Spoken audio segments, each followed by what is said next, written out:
पास किया, mains PT सारा interview तक पहुंची, लेकिन अचानक जब जॉब देने की बारी आती है तब BC2 को जादू की छड़ी घुमाकर BC1 बना दिया जाता है। ये लोग हैं जो इस तरह कह रहे हैं बारी भीतरी। अरे भाई, जब भारत एक संवैधानिक देश है, सबको अपने अपने राज्यों में रहने बसने का अधिकार है। एक व्यक्ति एक ही राज्य में दावा कर सकता है नौकरी का, एक ही राज्य में डोमिसाइल क्लियर कर सकता है। तो वे लोग दो राज्य में डोमिसाइल क्या कर रहे हैं? वोटर आईडी का दावा करेंगे और फिर उसी शख्स का मुंगेर में है। अब जानिए भाई कि मुंगेर कहाँ है, हमको नहीं पता है। बस इतना जानते हैं कि मुंगेर झारखंड में 24 जिला में नहीं आता है। कहाँ हम तो किसी राज्य की बात नहीं कर रहे हैं, हम तो नाम ही नहीं ले रहे हैं, लेकिन हमको पता है कि 24 जिला में मुंगेर नहीं आता। बोलिए, क्या आप लोग इंसानियत के नाते एक बार इंसान बन के सोचिए कि आप किसी के हक अधिकार को नहीं खा रहे हैं। ये क्या है?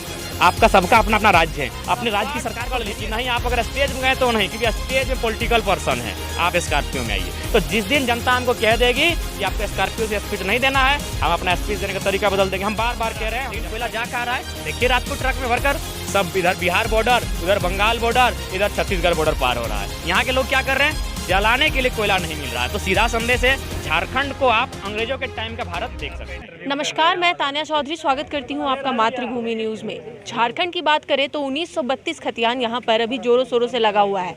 ऐसे में अगर हम 1932 को याद करते हैं तो उसके साथ एक और नाम याद आता है, जयराम महतो। तो आज हम उनके साथ हैं, तो आइए हम उनसे बात करते हैं कि किस प्रकार से झारखंड में अभी 1932 खतियान चल रहा है। सर, सबसे पहले तो बताइएगा कि जब शुरू से ही जब ये जब चालू हुआ, ये उलगुलान चालू हुआ, लोग 1932 खतियान की बात किए तो आप उसमें आए, लेकिन अब देखा जा रहा है कि कहीं ना कहीं कुछ लोग आंदोलन कर रहे हैं तो कुछ लोग पार्टियां बना रहे हैं। तो क्या लग रहा है कि इससे आंदोलन में कहीं कमी आएगी? नहीं, कमी नहीं आएगी, क्योंकि जनता ने लगातार, ये अलग झारखंड की बात छोड़ दीजिए, जब से भारत अलग हुआ है जनता ने केवल यहाँ की दर्द झेला है। आप मैथन डैम की बात करें, पंचेत डैम की बात करें, चांडिल डैम की बात करें, ईचा नहर की बात करें, हर जगह बहुत सारे गिनती नहीं रहेंगे। हर जगह आप जाइए, ये सदियों से, न लगभग 70 सालों से चल रहा है और लगातार यहाँ की जनता ने शोषण और दर्द झेला है और नियोजन अन्य राज्यों के लोगों को आवंटित किया जाता है। इसलिए अब कोई इन मुद्दों को डाइवर्ट नहीं कर सकता है, ना दिग्भ्रमित कर सकता है। ये लड़ाई जनता की है और जनता अगर नहीं लड़ती है तो देख रही है, और मैंने उन्हें बता दिया है कि भविष्य क्या होने वाला है। भविष्य दुखमय होगा झारखंड का। यहाँ अंग्रेजों की तरह चल रही है, शासन व्यवस्था लागू करने की पूरी, यहाँ के हक अधिकार को छीनने का। एक बार फिर से रिपीट कर दूं, ये देख सकते हैं JPSC का मामला है। एक बहन है हजारीबाग की, जिसने BC1 का सीट था और वो BC1 की है।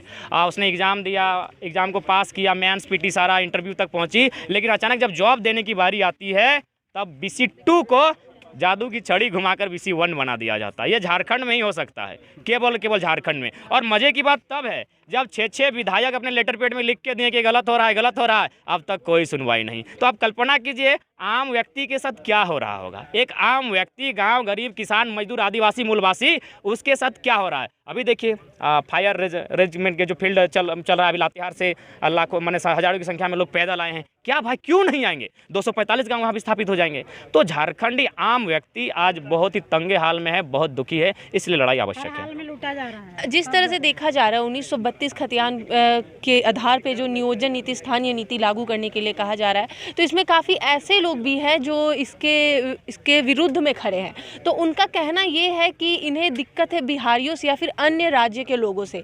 तो एक बार ये बात क्लियर बताइएगा कि किस प्रकार से जो है यह लोगों से दिक्कत नहीं हो रही है।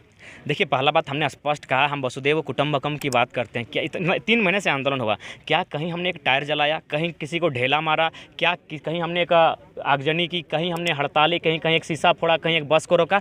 कहीं नहीं। हमारा न्याय के लिए हम लोग तो संवैधानिक बात कर रहे हैं। असंवैधानिक वे लोग हैं जो इस तरह कह रहे हैं बारी भीतरी। अरे भाई, जब भारत एक संवैधानिक देश है, सबको अपने अपने राज्यों में रहने बसने का अधिकार है। एक व्यक्ति एक ही राज्य में दावा कर सकता है नौकरी का, एक ही राज्य में डोमिसाइल क्लियर कर सकता है। तो वे लोग दो राज्य में डोमिसाइल क्या कर रहे हैं? वोटर आईडी उनका दो राज्य में क्या है? अब आप कहेंगे तो लिखित देखिए, ये सरायकेला का है। एक व्यक्ति हैं जिनका सरायकेला में जाति बना हुआ है, यानी नौकरी में जाति का आरक्षण लेके सरायकेला में दावा करेंगे और फिर उसी शख्स का मुंगेर में है। अब जानिए भाई कि मुंगेर कहाँ है, हमको नहीं पता है। बस इतना जानते हैं कि मुंगेर झारखंड में 24 जिला में नहीं आता है। कहाँ हम तो किसी राज्य की बात नहीं कर रहे हैं, हम तो नाम ही नहीं ले रहे हैं, लेकिन हमको पता है कि 24 जिला में मुंगेर नहीं आता है। ये देखिए, मुंगेर में एक, सरायकेला में एक शख्स का है। तो कहाँ हम लोग गलत हैं, आप बता दीजिए। और तमाम जो लोग कह रहे हैं, आप लोग खुद बोलिए, क्या आप लोग इंसानियत के नाते एक बार इंसान बन के सोचिए कि आप किसी के हक अधिकार को नहीं खा रहे हैं? ये क्या है?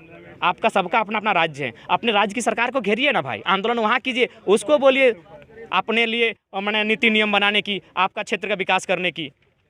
हाल ही में पूर्व मंत्री गीता श्री उरांव जी ने कहा कि आपका स्टाइल अलग है, आप अलग तरीके से काम करते हैं, तो उनका कहने का क्या मतलब सीधे हो रहा है? अब भाई यूथ हैं, नए नए जमाने नए सोच के हैं, तो थोड़ा सा तो अंदाज अलग रहेगा ही। दूसरी बात, हमने स्पष्ट कहा है कि हम जनता के हैं। दीदी का बात सुना, पहला बात गीता दी का सम्मान करते हुए कि स्त्री हैं। मेरी माँ भी एक स्त्री थी और उस समय मेरा परवरिश किया है जिस समय मेरे पिता का देहांत, मात्र मेरी आयु 1 साल थी। अगर समाज अगर अनुमति देता ना तो मेरी माँ हल भी चलाती, लेकिन हल को नहीं चलाई क्योंकि हमारे समाज में थोड़ा कट्टरवादी है, रूढ़िवादी है कि महिला हल नहीं चला सकती है। बाकी मेरे माँ ने हर वो काम किया जो एक मर्द कर सकता है। तो इसलिए मैं गीता दी के बारे में कभी गलत शब्द नहीं कहूँगा, लेकिन लॉजिकली मैं बात करूँगा जो उन्होंने आरोप लगाया है। जब भी हम गए भाषण देने के लिए, काफ़ी जब बगोदर में लगभग लाखों की भीड़ थी, पहला भीड़ जिसमें लाखों की भीड़ थी इस मूवमेंट में, अब वहाँ ऐसी भीड़ थी कि जनता ने खुद कहा कि आपको हम लोग देख नहीं पा रहे हैं मन से, तब हम स्कॉर्पियो को चयन किए। हम गए आपका, उसके बाद फिर एक सभा में गए, वहाँ भी जनता मेरा साथ पकड़ ली कि नहीं आप अगर स्टेज में गए तो नहीं, क्योंकि स्टेज में पॉलिटिकल पर्सन है, आप स्कॉर्पियो में आइए। तो जिस दिन जनता हमको कह देगी कि आपको स्कॉर्पियो से स्पीच नहीं देना है, हम अपना स्पीच देने का तरीका बदल देंगे। हम बार बार कह रहे हैं हम जनता के लिए हैं, अगर जनता कहेगी पेड़ पर चढ़ के बोलिए, हम पेड़ पर चढ़ेंगे।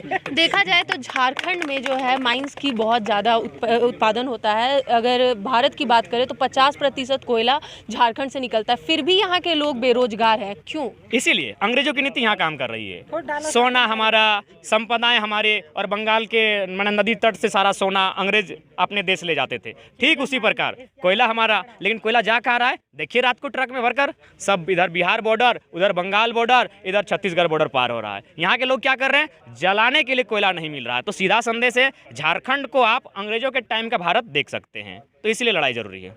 अंतिम सवाल है मेरा, अभी हम लोग देख रहे हैं कि जो लड़ाई है वो कहीं ना कहीं धीमी हो गई है, तो इसे वापस से लाने के लिए आगे की रणनीति क्या होगी आप लोग? नहीं, देखिए मैम, लड़ाई बिल्कुल भी धीमी नहीं हुई है। चूँकि हम बार बार कह रहे हैं अभी हमारी लड़ाई संवैधानिक है, हम संविधान का सम्मान करते हैं। तो आचार संहिता है, और आचार संहिता का जो प्रावधान है कि आप माइक के साथ सभा नहीं कर सकते हैं, आप 1000 से ज़्यादा भीड़ नहीं ले सकते, लेकिन हम जहाँ माइक पकड़ेंगे वहाँ 1000 लोग ऐसे ही आ जाएंगे। तो इसीलिए अब हम फिलहाल पंचायत को छोड़ के हम नगर निगम एंट्री कर चुके हैं। जो लोग राजनीति कर रहे हैं राजनीति करेंगे, हम नगर निगम जा चुके हैं, वहाँ लोगों से बात कर रहे हैं, वहाँ लोगों की समस्या को देख रहे हैं और वहाँ अपना तैयार कर रहे हैं खाका कि हम किन मुद्दों पर लड़ेंगे। अभी हम लोगों ने बात की जयराम महतो जी से, जिनका साफ कहना है कि लड़ाई कभी धीमी नहीं होगी और आंदोलन ऐसे ही चलता रहेगा। आने वाले समय में लोगों को न्याय भी मिलेगा। ऐसे खबरों के साथ बने रहने के लिए देखते रहे मातृभूमि न्यूज़।